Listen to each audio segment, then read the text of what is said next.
बहुत दिन से एनीमे नहीं देखा। एक काम करता हूँ, मेरे कोई फ्रेंड को सजेस्ट करने को बोलता हूँ एक तड़कता फड़कता एनीमे।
एक काम करता हूँ, पहले जाके यूट्यूब में देख लेता हूँ।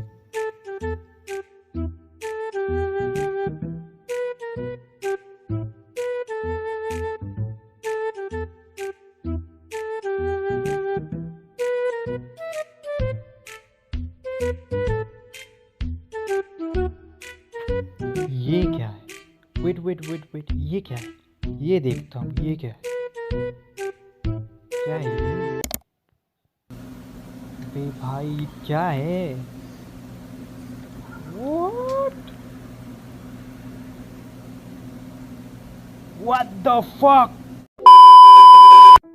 2000 साल पहले एक आइलैंड डिस्कवर होता है जिसमें एक बॉटमलेस होल है जो कीमती और मिस्टीरियस आर्टिफैक्ट से भरा होता है। इंसानियत जो ग्रीडी और अपॉर्चुनिस्टिक होता है वहाँ एक टाउन बसाने का फैसला करती है जो इस एंडलेस ट्रेजर के सप्लाई के आसपास होता है। सोसाइटी एबिस के सीक्रेट्स को अनवील करने के लिए रिवॉल्व करती है। टाउन का हर एक सिस्टम एक्सप्लोरेशन के कॉमन गोल के आसपास फंक्शन करता है। सिस्टम न्यू बाय एडवेंचरर्स को रेड व्हिसल्स दिए जाते हैं जो उन्हें सिर्फ एबिस के 500 मीटर्स तक जाने देते हैं। अगर कोई रेड व्हिसल इससे ज़्यादा गहरा जाता है तो रिसर्च पार्टीज उन्हें वापस लेने भेजी जाती है, पर अगर कोई 1300 मीटर्स के नीचे चला जाए तो उसे सुइसाइड माना जाता है और रिसर्च बंद कर दी जाती है। स्पेक्ट्रम के दूसरे एंड पर व्हाइट व्हिसल्स होते हैं जो लेजेंडरी ड्राइवर्स होते हैं। इनके फाइंडिंग एबिस के हिस्ट्री में लिखे जाते हैं और इन्हें इंसानियत का हाईएस्ट लेवल माना जाता है। व्हाइट व्हिसल्स के साथ तुम जितना चाहे उतना नीचे जा सकते हो, पर ज़्यादातर लोग मिथिकल बॉटम तक पहुंचने की कोशिश में गायब हो जाते हैं। पर ये जायंट होल इतना डेंजरस क्यों है? मुश्किल नीचे जाने में नहीं बल्कि वापस आने में है। जैसे एक ओल्ड पर्सन स्टेयर्स चढ़ रहा हो।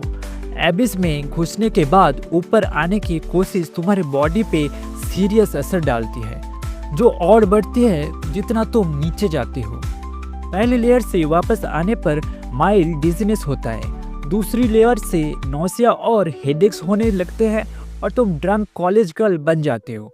चौथी लेयर के बाद तुम्हारा बॉडी के हर होल से खून निकलता है और अगर तुम 6th लेयर से नीचे जाते हो तो तुम अपनी ह्यूमैनिटी कॉम्प्लीटली लूज कर देते हो। तुम्हारा शरीर डिसफिगर हो जाता है और तुम ब्रेन डेड हो जाते हो, जैसे कि एक ट्विटर अकाउंट बनाना। इन यूनिवर्सल सिम्टम्स को कर्स ऑफ एबिस कहा जाता है जो कई ड्राइवर्स की जान ले लेता है। एबिस के हर लेयर में ऐसे प्लांट्स और एनिमल्स होते हैं जो सिर्फ और ज़्यादा स्मार्ट और डेडली होते जाते हैं जितना तुम नीचे जाते हो। एक वर्ड जो लोगों को खा लेता है एंड उनकी रोने की आवाज़ मिमिक करता है और प्रे को अट्रैक्ट करता है। यह एक पॉइजनस पोर्क्यूपाइन जो तुम्हारे मूवमेंट्स को प्रेडिक्ट करता है। एबिस के वाइल्ड लाइफ लोगों के लिए एक बड़ा नो है। सोचो समुद्र को, क्या तुम लोगों को भी समुद्र की याद आ रही है? नीचे जाने पर और ज्यादा suffering, crazy S undiscovered creatures जो तुम्हें मारना चाहते हैं, तुम ऐसे ही एक ओशन में चले जाओगे। ये ओशन स्केरी और बहुत ही क्रीपी जगह है। वैसे भी ये सब डेथ को टाउन में एक कॉमन ऑक्वेरेंस बनाता है। इतना कॉमन कि ऑर्फनेजेस भी बनाए गए हैं जिनमें नए एबेंडेंट किड को रखा जाता है। कुछ ऑर्फनेजेस उन्हें एक्सप्लोरर्स बनने की ट्रेनिंग देते हैं। रिको एक 12 साल की ऑर्फन है जो एक लेजेंडरी एक्सप्लोरर बनने का सपना देखती है। पूरे एनिमे का रीजन ये है कि एबिस में रिको की माँ का एक लेटर मिलता है जो एक फेमस व्हाइट व्हिसल है। लेटर कहता है कि वो नीचे आए और एबिस के बॉटम पर उसे मिले।